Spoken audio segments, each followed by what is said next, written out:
Hello traders and investors, welcome back to the Trend Trader channel. So in today's episode, we're going to be going through what trading activities happened in the 10,000 Rand stock trading challenge for year 2023. So we'll be giving you a much update, what went right and what went wrong. There's a lot of things that went wrong in the month of March. And before we start, I would like to ask those who haven't subscribed to please consider subscribing. And if you find value in this video, please make sure that you smash the like button. Our latest video, we covered some semiconductor companies in the US. Those semiconductor companies are showing positive bullish setups. We think that there are some good trading opportunities in there.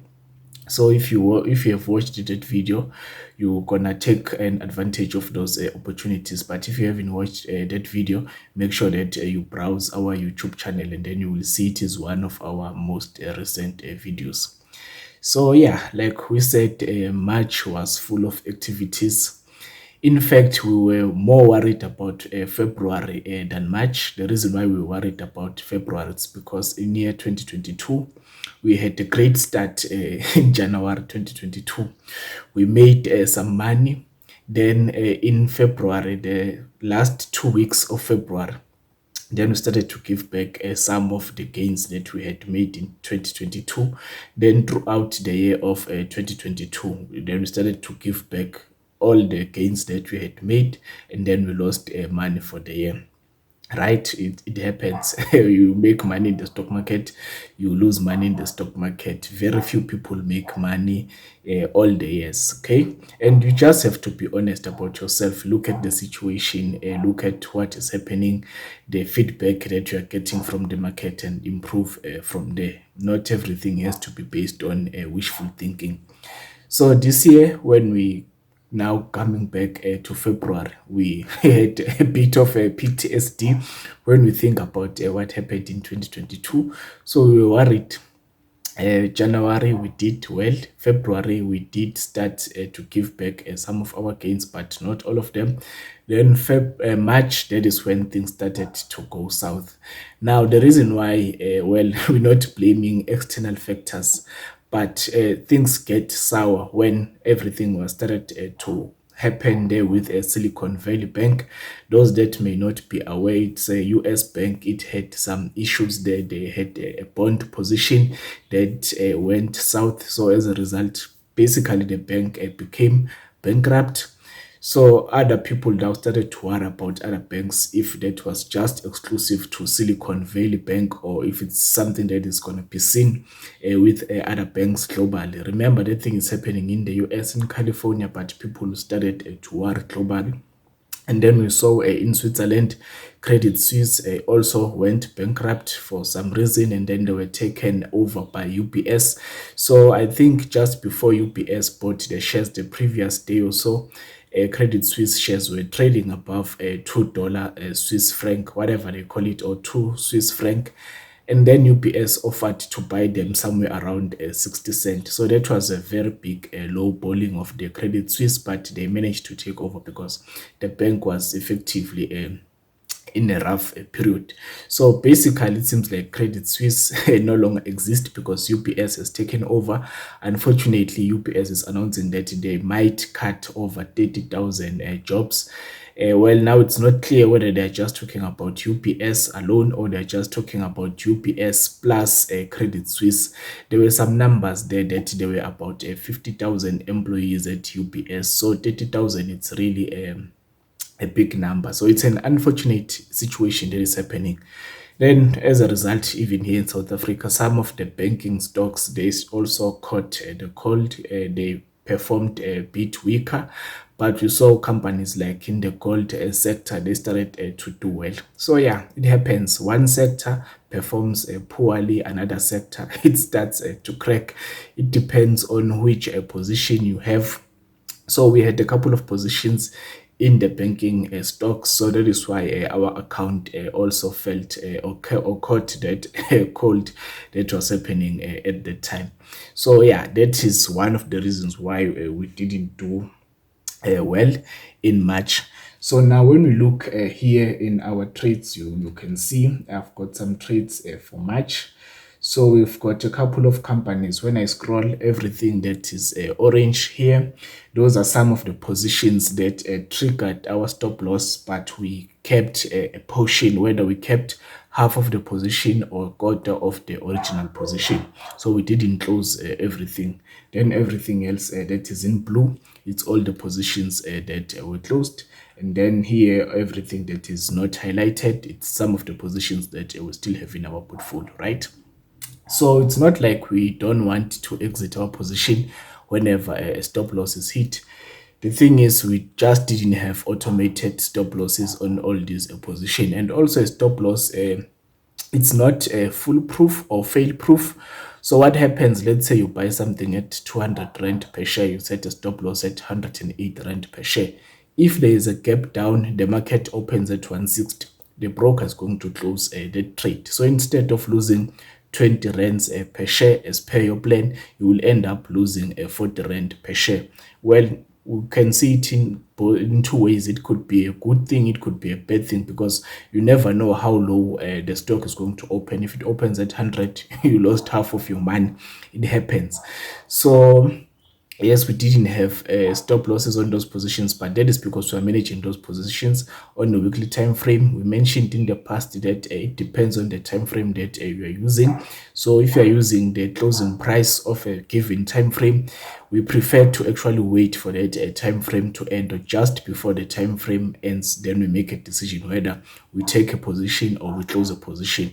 So for some of these stocks, we started to be more underwater because we were waiting for weekly close. But for some of the positions, because we realized that if you allow those positions to continue to stay, we're actually going to end up losing more money. That is why we started to cut a portion of those positions, whether we were cutting half or we're cutting a quarter. For some positions, we even cut a three-quarter of that position. Remember, based on our negative 1R, we're supposed to lose not more than 200 rand per position.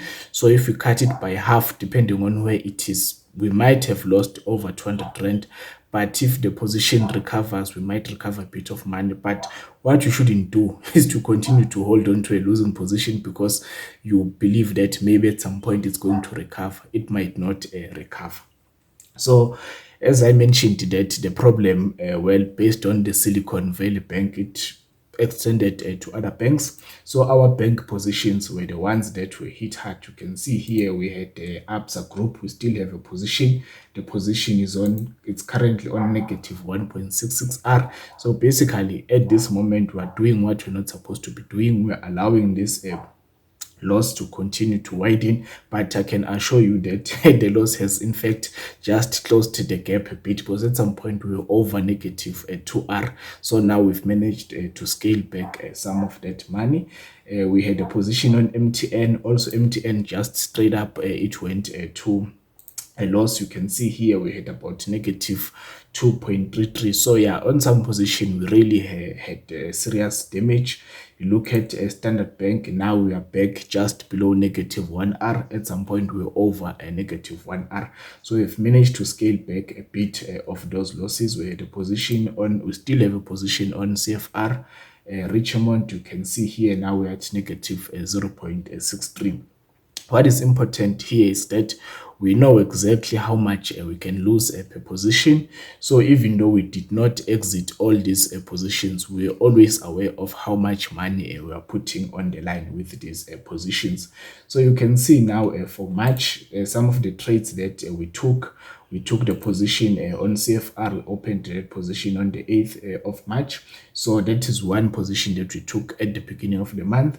And then last week, just before the month ended, we took a position on AP InBev Anglo-Gold Ashanti. Remember, I mentioned that some of the gold stocks started to perform well. So we took a position on Anglo-Gold Ashanti. We had a position on Discovery. You can see both of these positions were closed with that SVP issue, but we took another position on Discover when the market started to set up again. Whenever the market set ups, we always take a setup. It doesn't matter how the previous trade closed. Then we also took position on Aspen and Hosken Consolidated. We posted this on our social media, whether it's on Twitter or Facebook. We posted these setups here. This HCI, we actually took it on Friday, but we updated the spreadsheet on Saturday. That's why it shows that we took that position on the 1st of April 2023. Remember, that was on the weekend.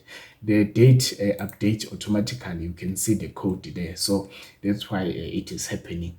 So now let us look at all the closed position and how much damage was done. Remember, when we gave the update in February there, we had some pretty decent performance. I think at some point we had just above 75% win rate. But when all these positions they started to close, remember, these are the partial closing that we did. If you look at ABSA, we closed ABSA at 2 occasions. Initially, we exited ABSA at around 170 rand. Okay, that's like 171 rand. And then we also exited it again at 171 rand 30 cent. It was on 2 separate occasions. You look at BHP Billiton, we also exited it at 2 separate occasions, initially at 522 and 527. Same with MTN. In fact, all these companies that we took a loss on, we're closing them on separate occasion. The one that was closed nearly at the same price is MTN and Standard Bank, which we closed at 125 and 166. Now you look at the loss percentage that we took there. The highest loss that we took was about a negative 15%, which represent about a negative 2.7, which is a big loss. But in terms of R, the biggest loss that we took was with ABSA Group. You can see there we had a negative 3.36, which was a significant loss that we took. Again, to put things in context, negative 1R is supposed to be 200 rand. But if you look at the value that we took a loss there, for example, with ABSA, we took a loss of about 100 rand. Now, we're not saying that losing 100 rand on this position is not a big thing. It is a big thing because the value, the percentage return that we are losing there, and also the R amount that we are losing there, it affects the profitability of the system. So we shouldn't just look at it in rand terms and say, okay, fine, with Standard Bank, we lost just below, well, that is just below 60 rand. So we say, okay, it doesn't matter. No, we still lost a big deal of amount. And as you can see here, this starts to affect the statistics of our system. But in a nutshell, we closed about, let me see, 1, 2, 3, 4, 5. We closed about 5 companies. All these companies we closed on 2 occasions. So that was about 10 exit trades that we did in March. They didn't happen on the same day, but they were recorded on the same day. That is why the date is the same. All of them were exited at different prices, and they have a different loss amount, and also the negative R that was exited. You can see the number of shares that we were selling. Now, when we look at our statistics, because we didn't make money in the last month, we still maintained our average gain of positive 11%. But our average loss now is about a negative 11.32%. So now the average gain and the average loss is similar now. But if you look at it in terms of rand value, you can see our average gain is about 73 rand, and our average loss is about 46 rand. So we are, whenever we make money, we are making a bit more money than what we are losing. But since we took 22 trades, remember, even though these trades were broken down, we still recorded them as individual trades. So now that affects our expectations. You see now our expectations is basically 0. It means that we no longer have an edge on the market. Yes, this is worrying, but it is a feedback mechanism from our trading. This is our reality. We need to do something about this. It is not based on wishful thinking. Then if you move to our balance where we track, remember this is a 10,000 stock trading challenge. We started with 10,000 rand, and then we've been tracking our profit and losses here in the form of a chart. Previously, when we made that report, at some point we're up by 10.5, so we're up by 5% on our portfolio. But as you can see, when we had that string of losses, we gave back all those gains. Now we are just sitting at 10.175, so we have about a 1.75% return. Technically, we are still up for the year, but we are not happy with these figures. Ideally, at least the spread between the green and red should be random. We don't want such a string of losses that are happening there. You can see the kinds of exit that we took. Majority of these stocks, they took a stop loss. So yeah, you can clearly see that we started at 10,000 rand. We went up a bit. Then we started to give back all those gains. Now, when you look in terms of R, you can see that from trade number 13 to trade number 23, we've been losing. There are those two trades where we lost about negative 3R, and then the other trades that were just below 2R. But yeah, we need to fix that. We need to have more profitable trades so that we start to see the bars coming back above the zero line. And then when you look in terms of percentage terms, you can see that our percent there, the average is still around 11%, even though we have those two trades that were around negative 15 and negative 14%. So lastly, when you look at the data, the summary of our data, we see that our average gain is about 72 rand, average loss is about 46 rand, but our win rate has significantly decreased. As you can see that now we are down just below 50%.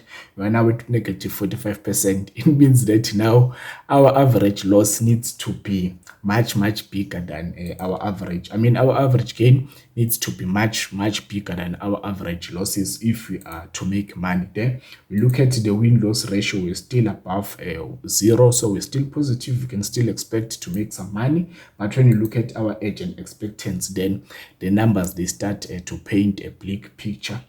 Also, if you look at our Kelly formula, basically it is telling us that we should not commit more than 2.5% of our capital in any of the new position. So yeah, this is not a nice situation to be at, but it is what it is. The market gives and take. It is your responsibility as a trader to ensure that the market doesn't take much of your money. So if you look at the recent trades that we took, mentioned that CFR, we closed a partial on that. We're still down negative 2%. We took some position on AP, InBev, Anglo. So those are some of the positions that are working already on positive 1R. And also, one mistake that we made with these positions, there were some positions, for example, Discover at some point, it was up multiple of R, but we did manage to capture some of that money that we made. You can see here we closed on partial profit over a positive 1.66, but some of these positions were not managed correctly because at some point they were on profit, then they went negative, then we started to lose money. So what is important is that we don't make the same mistake that we made previously by not having a stop loss on our positions and wait for them closing price before we make a decision. But also we are aware that if the market gaps down, it wouldn't matter where we placed our stop loss because the broker is just going to trigger the stop loss. It doesn't matter how far it is. So in order for us to be able to absorb that outcome, if the share price break way below than our specified stop loss, then we need to control the amount of capital that we are losing. So instead of committing 2% of our capital to potential losses, we can reduce that to 1% so that we can accommodate maybe, let's say, a double the amount where we set our stop loss. So that is another approach that we are implementing now. And at the beginning of the challenge, we mentioned that we would like to trade at least the top 150 GSE shares. Remember, we use easy equities, so we can only set a stop loss on the top 100. So now we're putting a strong focus on the top 100 GSE shares, and we try not to trade some of the companies that are outside the top 100, because if we can't set a stop loss, then that opens us to more risk. At this moment, we have HCI. It is not the most liquid stock. For example, a single transaction cannot exceed 6,000 rand. So now whenever we see such company, we need to make a decision. Do we buy half of that position so that we are able to get out? And if it's a position where we can't set an automated stop loss with Ease Equities, with a different broker, it could be a different story. But with Ease Equities, if you can't set a stop loss, now we need to think, do we still take the full position or do we take a partial position so that we accommodate a situation whereby we might not be able to exit that position on time. Okay, so now we will see how these trades they work out, but this is the situation at this moment. In March we didn't perform well. We gave back most of our gains. We reduced, even though we are still up for the year about positive 1.75%, but that is insignificant considering that at some point we're gonna pay some tax. Fees are ongoing. Every time you make a transaction, the fees are calculated and deducted, but tax just wait for you until you do a tax return. So now, why did we buy a HCI? It's just a simple thing. You can see here the price of HCI has been trading between these two levels. It has been consolidating here between these two levels. Then we bought this breakout. There was a consolidation around the resistance level. Then that is why we took a long position. Is the position working? So far it is working. We don't know whether that position is going to continue to work. And then we took a position on Anglo-Gold Ashanti. But now that position, we're just waiting to see what is going to happen. We did not buy Anglo-Gold Ashanti when it was still cracking all the way up there. We only bought it when it broke above that 400 per share level, which coincide with that previous high. You can see now the price is just consolidating on this previous high of that week. So that is about 432. Depending on whether we see strength in the gold market and challenges in other market, the share price of Anglo-Gold Ashanti can continue to trade up, or if there is no momentum, then we can see the price of Anglo-Gold Ashanti collapsing. We still have the whole month of April to see how this trade is going to play out. So this is just some of the positions that we have already. I also mentioned that we took a position on Discovery. Also, it's not a super exciting setup. The reason why we bought Discovery, you can see it broke above this level previously. So remember, we speak about an area of value. It's not just a single line. So we saw that the price broke above this level. So now it is coming back to retest this level. So what we're looking for lower price rejection. We saw the lower price rejection here.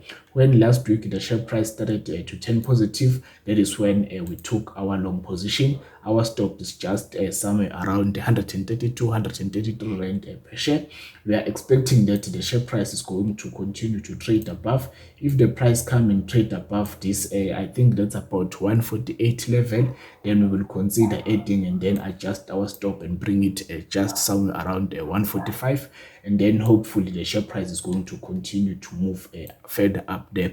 But if the share price just collapse and then it comes and it triggers our stop loss, nothing is gonna be lost there. We're gonna keep our position in there. There's nothing that we can do. We're just following what the market is doing. We're not forcing anything on the market. And in February, well, not in February, in March, we did get a bit of dividend. Remember, January and February we didn't receive any dividend because the companies that we have in our portfolio did not pay. But in March, BHP Billiton paid a dividend, so we received a bit of a dividend. We will make a video telling you what we are doing with that dividend amount and why we are doing that. But just for now, make sure that you subscribe, you like the video, you make sure that you click on that bell notification so that you don't miss any of the video updates. So I think that's it for today. If you have any comments, questions, suggestions, we welcome them in the comment section. And please guys, try to subscribe. You see we are struggling to grow our equity curve. At least if you guys can help us to grow our YouTube channel, we will really appreciate that. And if there's any company that you would like us to cover, just leave it in the comment section. We will make a video covering that company. So that's it for today. We will see you in the next video.